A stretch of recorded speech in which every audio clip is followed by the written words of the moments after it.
آج ہم تیسرے لیکچر میں آئیں گے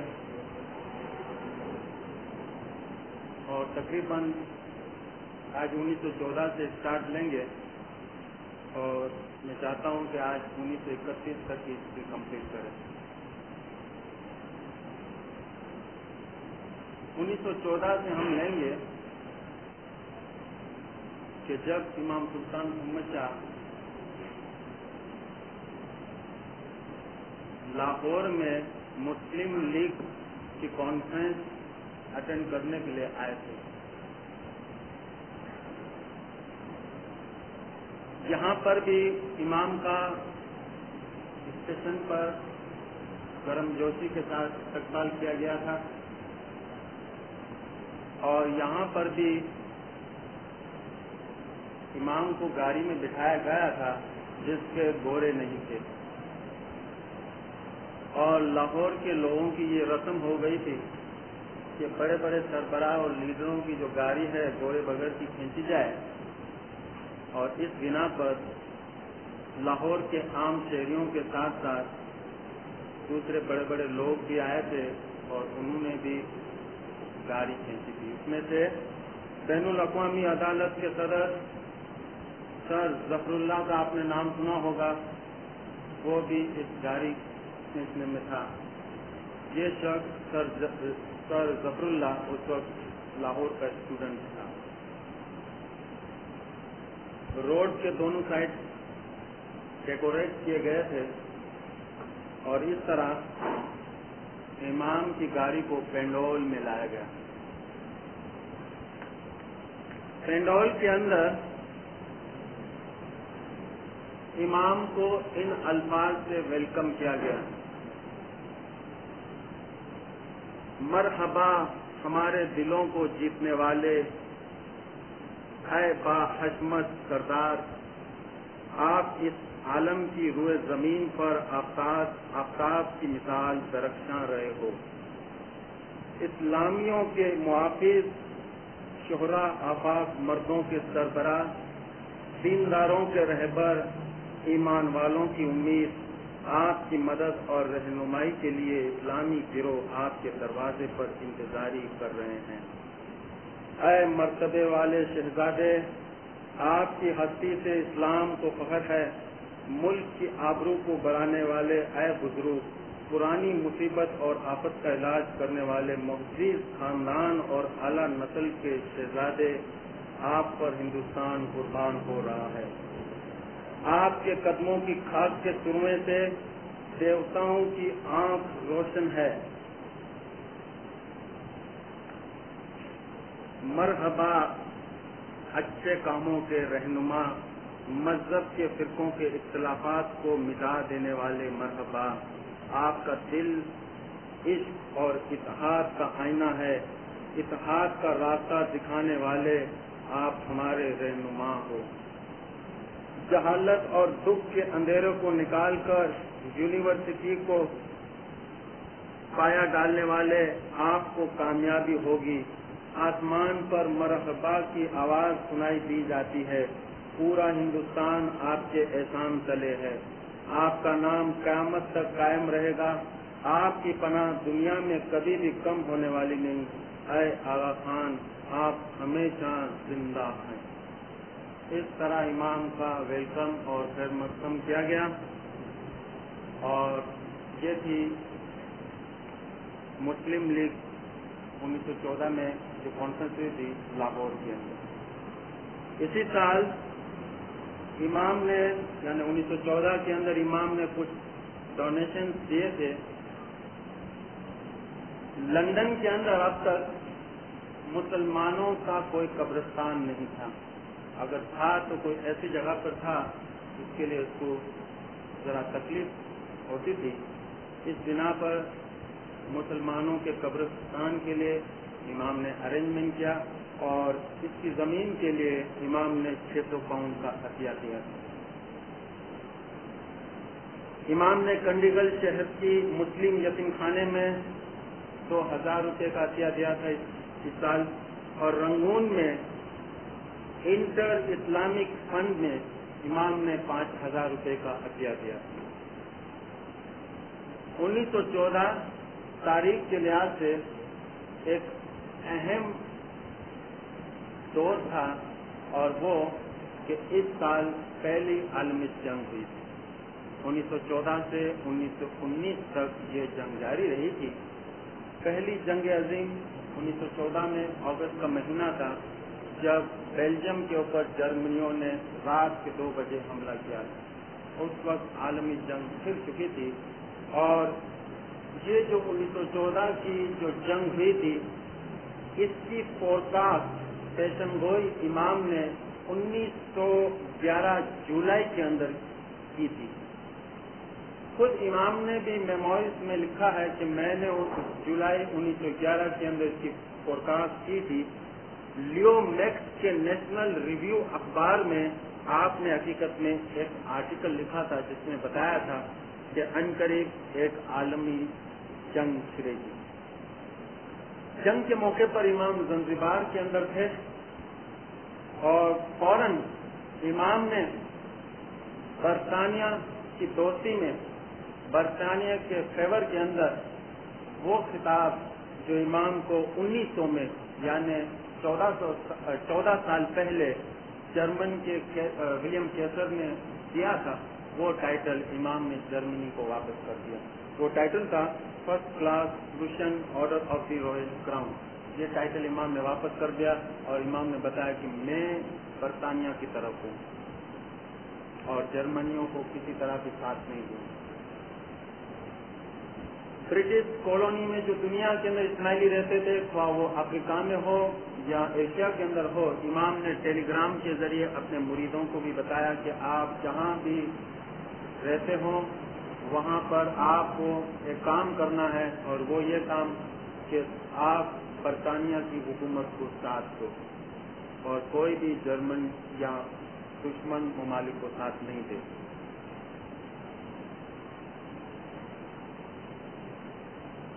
اسی دوران امام نے روئٹر کے اخبار نویس کو ایک انٹرویو دیا۔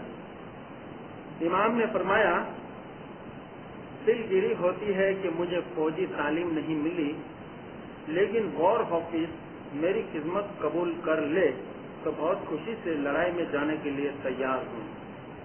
میں کہیں بھی جانے اور کوئی بھی کام کرنے میں راضی ہوں گا۔ اگر وہ مجھے کوئی بھی موقع دے تو برطانیہ سامراج کے واسطے خون کا آخری قطرہ بھی دے دوں گا۔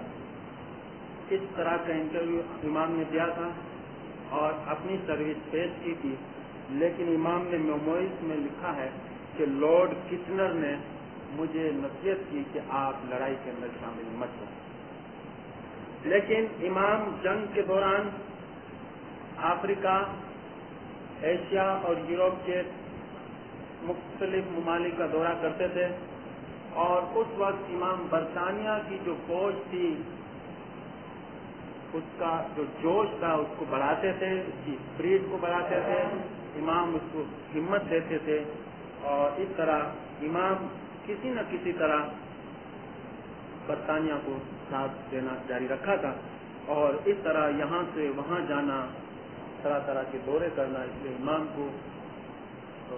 امام کی طبیعت جسمانی طور سے خراب ہوگی، اور ڈاکٹروں نے امام کو ایڈوائز کیا کہ آپ کمپلیٹ ریسٹ کرو۔ امام نے جو کچھ بھی خدمات پیش کی تھی برطانیہ کو، اس کے بارے میں یورپ کے اخبار نویسوں نے امام کے بارے میں بہت کچھ اچھے اچھے آرٹیکل لکھے تھے۔ میں آپ کو 2 اخبار نویس کی رائے میں سناتا ہوں۔ پہلا ہے لنڈن میل، اس نے لکھا ہے، آخان برطانیہ حکومت کے سچے وفادار ہیں۔ جو شخص آنکھ کے ایک اشارے میں 2 کروڑ انسانوں کو قبضے میں رکھ سکتا ہو، اس کا خیال کرتے ہوئے ان کی وفاداری کا اس سے اندازہ ہو سکتا ہے۔ آپ حضرت محمد کی نسل سے تعلق رکھتے ہیں۔ ہنٹر میگزین نے لکھا ہے آپ کے بارے میں، مشرق و مغرب میں جو فاصلہ ہے اسے ختم کرنے کے لیے جو شخص ہے وہ سر آخان ہے۔ ہمیں سر آخان کی طرف سے اچانک اور غیر معمولی امداد ملی تھی۔ میں نے آپ کو بتایا کہ 1914 سے 1919 تک یہ جنگ تھی، جنگ عظیم، اور 1915 کے اندر چونکہ جنگ جاری تھی، امام اس وقت سوئٹزرلینڈ کے اندر تھے اور امام کے خلاف ایک سازش ہوئی۔ بات یہ تھی کہ زیورخ جو سوئٹزرلینڈ کا کیپٹل ہے، وہاں پر امام، پرنسس تھیریسا اور پرنس علی سلمان خان وہاں کی ایک ہوٹل کے اندر قیام کیا تھا۔ جرمن کے کچھ لوگوں نے اس جگہ پر ٹائم بم رکھا تھا، کیونکہ وہ سمجھتے تھے کہ یہ ہمارا دشمن ہے، اس کا کسی نہ کسی طرح قتل ہو جائے۔ یہ ٹائم بم تو یہ رکھ کر چلے گئے، لیکن سوئٹزرلینڈ کی جو سیکریٹ سروس ڈپارٹمنٹ جو ہے، اس نے این موقع پر امام کو اطلاع دی کہ آپ فوراً یہ جگہ خالی کر کے یہاں سے چلے جاؤ، کیونکہ یہاں پر ٹائم بم رکھا ہوا۔ اس طرح امام وہاں سے چلے گئے اور اس سازش میں جرمنیوں کو ناکامی ہوئی۔ سوئٹزرلینڈ کی حکومت نے ان جرمنوں کو پکڑا تھا اور اس کو سزا بھی ہوئی تھی، اور جب اس کے بارے میں سزا ہو رہی تھی اور ان کی تحقیقات ہو رہی تھی، اس اثنا میں امام سوئٹزرلینڈ میں لیوسن کی سوئس آف نان ہوٹل میں رہتے تھے۔ وہاں پر ڈاکٹر حافظ کی ہندی شرط پسند گروہ نے کافی میں زہر ملایا کہ اب کافی کے اندر زہر ملاتے ہیں، ایزانے صاحب پی لیں گے اور اس طرح ہمارا کام پورا ہو جائے گا۔ لیکن امام کو سب کچھ روشن تھا، امام نے وہ کافی نہیں پی۔ آخرکار ڈاکٹر حافظ پکڑا گیا اور اس کو 4 سال کی سزا ہوئی اور 80 پاؤنڈ کا جرمانہ ہوا۔ تو اس طرح 1915 کے اندر جرمن جو دشمن تھے امام کے، اس کو کامیابی نہیں ہوتی۔ 1915 میں ہی امام بامبے سے لندن آئے۔ اس وقت بامبے کا درخانہ جو وزیر مکھی میگجی مورجی کے زیر نگرانی تعمیر ہوا تھا، اس کی امام نے اوپننگ سیریمنی کی۔ بامبے کا درخانہ جماعت اپریل کا مہینہ تھا 1916۔ امام نے جو کچھ بھی اپنی خدمات برطانیہ کو پیش کی تھی، اس کے پیش نظر برطانیہ کے شہنشاہ نے امام کو first class prince of the Bombay presidency کے خطاب کے ساتھ 11 توپوں کی سلامی دی گئی تھی۔ First class prince of the Bombay presidency یہ خطاب کے ساتھ ساتھ امام کو 11 توپوں کی سلامی بھی دی گئی تھی۔ یہ خطاب جو ہے صرف بادشاہوں کو ملتا ہے جس کی کوئی حکومت ہو، لیکن نہ تو امام کی کوئی ظاہری حکومت تھی، نہ کوئی زمین تھی، نہ کوئی ملک تھا۔ اس کے باوجود یہ واحد شخص تھے امام جس کو یہ ٹائٹل ملا۔ اسی سال اب امام کی جسمانی طبیعت بگڑ چکی تھی، آنکھ میں درد ہو رہا تھا، وزن امام کا کم ہو چکا تھا، گلے کے اندر یعنی حلق میں اندر ایک گانٹھ ہو گئی تھی امام۔ آیا اس کا آپریشن ہوگا یا نہ ہوگا، اس کے لیے امام سوئٹزرلینڈ آئے اور ڈاکٹر کاؤچر نے یہ رپورٹ دی کہ آپ کو اس وقت آپریشن کی ضرورت نہیں ہے۔ تقریباً 18 مہینے سے زیادہ عرصے تک امام نے سوئٹزرلینڈ کے اندر قیام کیا، لیکن برطانیہ کی جو حکومت تھی اس کو ذرا فکر تھا، اس لیے اس نے امام کو ریکویسٹ کی کہ آپ سوئٹزرلینڈ فوراً چھوڑ دیجیے اور کہیں اور جگہ پر چلے جاؤ، کیونکہ سوئٹزرلینڈ کے اندر جرمن کے لوگ آپ کا پیچھا کر رہے ہیں۔